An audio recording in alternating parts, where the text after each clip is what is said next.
కొన్ని roads problems ఉన్నాయి. మీ ఆశీస్సులు ఎలా ఉండాలని కోరుకుంటూ రైతన్న మీకోసం వారోత్సవాలు ప్రభుత్వం వారి ఆదేశాల ప్రకారం 16, 17, 18 మరియు 23, 24, 20 తేదీల్లో ప్రతి గ్రామాల్లో రైతన్న మీకోసం వారోత్సవాలు నిర్వహించడం జరుగుతుందని హార్టికల్చర్ అసిస్టెంట్ బి గంగాభవాని అన్నారు. అనకాపల్లి జిల్లా చీడికాడ మండలం మంచాల గ్రామంలో రైతన్న మీకోసం కార్యక్రమం జరిగింది. ఈ కార్యక్రమంలో ఆమె మాట్లాడుతూ నీటి భద్రత, డిమాండ్ ఆధారిత పంటలు, అగ్రిటెక్, ఫుడ్ ప్రాసెసింగ్, ప్రభుత్వం నుంచి పూర్తి మద్దతు, ఈ 5 అంశాలపై ప్రతి రైతు కుటుంబాన్ని సందర్శించి చర్చించడం జరుగుతుంది. ఈ 5 అంశాలకు సంబంధించిన గౌరవ ముఖ్యమంత్రి లేఖను ప్రతి రైతు కుటుంబానికి అందించడం జరుగుతుందన్నారు. ముఖ్యంగా ఈ వేసవిలో పీఎండీఎస్ సాగు విధానాన్ని రైతులు అవలంబించేలా నీటి ఎద్దడిని తట్టుకునే పంటలను సాగు చేసే విధంగా సలహాలు, సూచనలు ఇవ్వడం జరుగుతుందని తెలిపారు.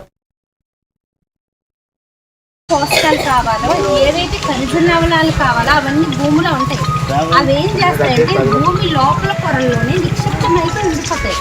ఎప్పుడైతే ఈ విత్తనాలు వేస్తామో బ్యాక్టీరియా ఉంటుంది లోపల.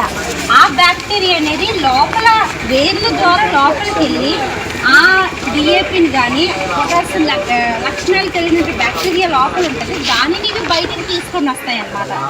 బయటకు తీసుకొని రావడం వల్ల భూమికి ఎంతగా ఇప్పుడు చూడండి, ప్రతి ఒక్క మానవ శరీరంలోని షుగర్ ఉంటుంది, బీపీ ఉంటుంది, థైరాయిడ్ ఉంటుంది, అన్నీ ఉంటుంది. కాకపోతే అవి పెరిగి తగ్గే విధానంలోనే మెడిసిన్ అనేది మనం వాడుతూ ఉంటాము.